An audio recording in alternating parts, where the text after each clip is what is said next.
2D.35 or something like that. But this is just god awful. It's just boring. Annoying enemies come along and they just take ages to kill.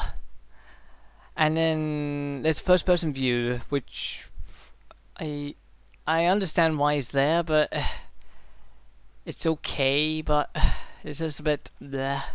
That's really about it. There's nothing really much to talk about the gameplay because, as I said, there's very little substance to it. You're basically going around finding missiles. You've got all the items you need because they never left you in the first place. But I think what's the biggest offense is the story. Oh dear God. Samus, what have they done to you? And if this was always Samus, I mean, Jesus Christ, they should have never done a story in the first place. I mean, please, keep her as a mute.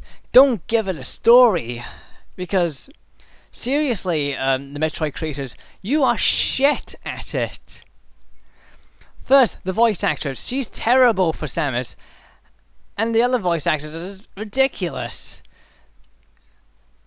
And she doesn't read her lines properly. I don't know what's going on, but she just leaves like she sort of leaves ellipses every time, and she monologues. Samus monologues all the time, doubting every choice she has. Listen, I might doubt some choices, but only some, not every fucking choice. There's a time and place where you have to doubt choice, but not here, not in this fucking ship. Get it, Samus? Just do your job, be the badass bounty hunter that you are. Which, of course, she's not in this game. She's some reason she's a delicate flower, which I've got to ask the females, if there is any females watching this. Don't you find this offensive? Seriously. Some reason the Metroid creators think women are weak and they're delicate flowers and this is the best they can do. And especially when she's come against Ridley. Why are you scared of Ridley? I know he killed your parents, he ate them and such, but you killed Ridley 50,000 fucking times! So, you've got no reason to be scared of him. Seriously, what the fuck? You know, if Ridley came back every time, I'd be like, oh Jesus Christ, it's you again! Why do you stalk me? I'm fucking annoyed. You know, I'm getting bored of you now. Piss off! He doesn't even make a good comeback anyway, he just, you know, dies. Seriously, oh god. And she was scared of other creatures as well, like, what the fuck? Oh, I'm raging about this game, but seriously, I rage more about Final Fantasy 13 in this. And it doesn't matter if the story, it doesn't matter if the voice actors are bad and the characters are absolute shit. Also, that other part of the story, you know, the side plot about, oh, I don't know, there was a traitor among us. You know who the traitor was? We don't know because the story decided to forget about it and leave it. Seriously, who was it? I don't remember the characters' names because they weren't memorable whatsoever, and seriously, why should I give a shit if there's a traitor among us? Because I don't care about you whatsoever.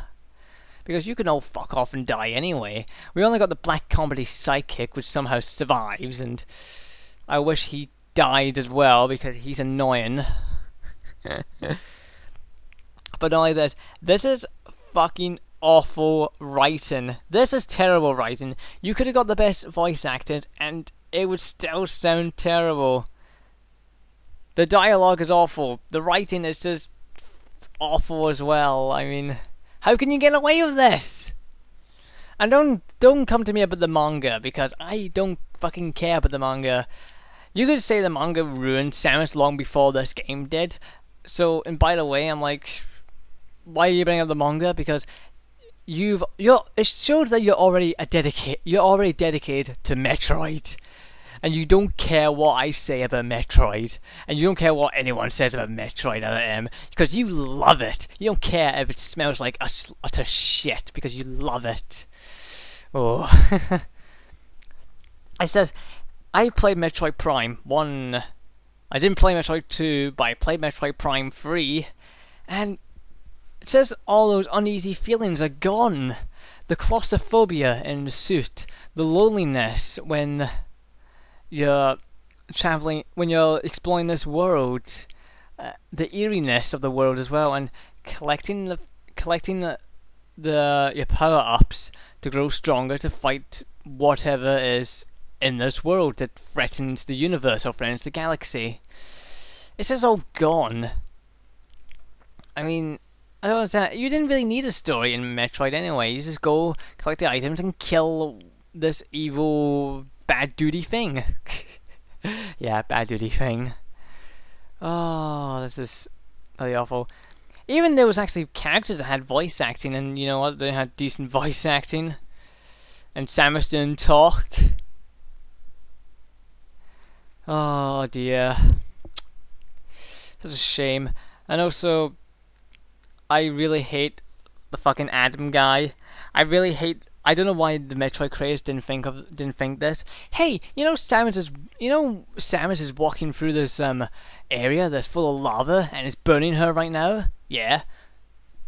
Why aren't we, allowing her to put her fireproof suit on? Oh shit, we forgot. When we reach this boss battle, just say Adam allows her.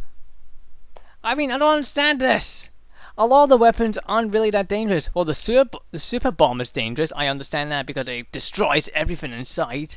But 99% of the weapons are not dangerous or threatening to the other crew members, threatening to the other members of your team, which they're actually nowhere near you at the time. I think you only meet them 3 times and that's it. I don't understand. This is bullshit. I think I raged on about that long enough. This is a terrible game as well. Avoid it like the plague. Play the Metroid Prime series. I highly recommend them. Play the older Metroid games. I recommend them as well. And my third game I nominated for this. Sorry, I need to. I actually need a drink because I'm kind of huff and puff from Metroid. I mean, Jesus Christ. Sorry about this. Be patient with me, please.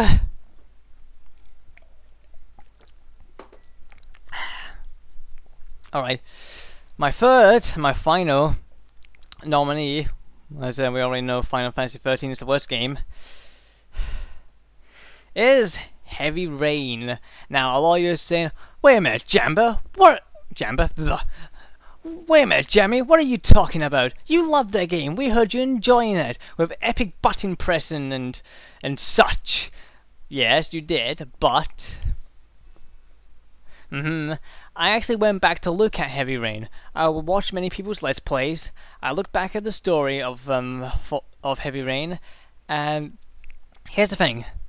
Heavy Rain is a story-driven game. What holds up Heavy Rain is the story. If the story fails, the whole game collapses. That is the adventure genre you see before you. The thing about adventure genre is they usually rely on puzzles and the story. You need a very good story to hold it up. Puzzles are just like icing on the cake, maybe, which they're usually incredibly hard, which I really don't care and don't mind sometimes.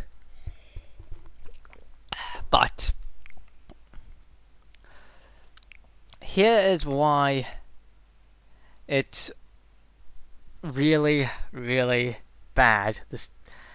When I'm talking about what's really bad, it's the story. I actually don't understand why it's giving you a choice how the story plays out. Here's the problem.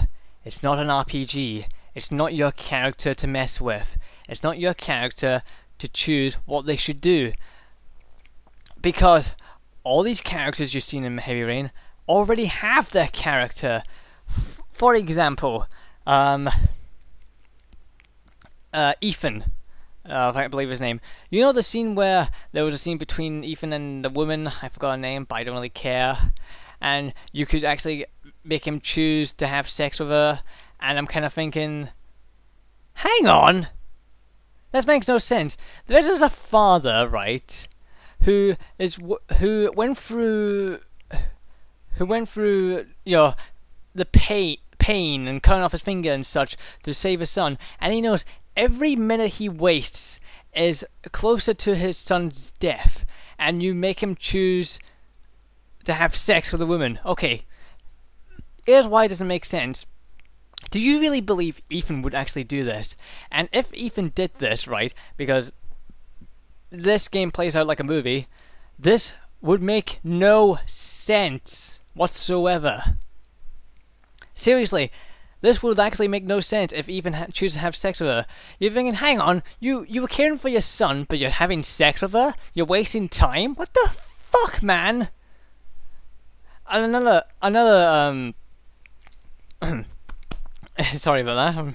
I'm quite thirsty actually. Another thing about this is, now you know the poison part, or at least the fake poison, but let's pretend it's poison because Ethan didn't know this time, and I didn't know this time. Think about it.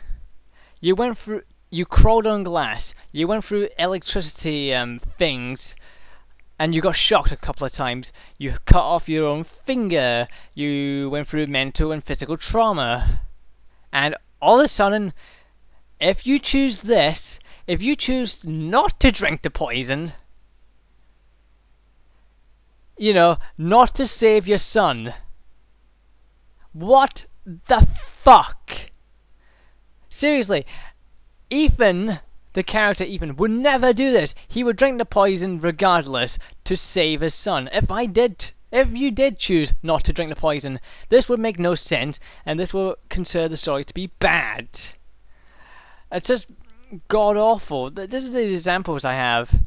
As I said, this does not make sense to the character. So, what I'm trying to say is that this, if you choose the right options. You're thinking, what is the point of me playing this game? Because my decisions have no impact on the story, because this is the right way to do it, and this story might as well be a movie. Because this makes no sense. If I choose the other options, well done! I destroyed the story. I ruined the story. I make the characters do things that make no sense whatsoever. That's just really fucking awful. And it says you have to compare this game to the movie standards, because giving the audience the option to choose what the character does and of course it usually will end up bad. As it's not like RPGs. It's not like Dragon Age, or Mass Effect 2, because in Mass Effect 2, Mass Effect, you choose your history, you choose your background, how you grew up, and then that's your character. It's your character. You choose how he lived.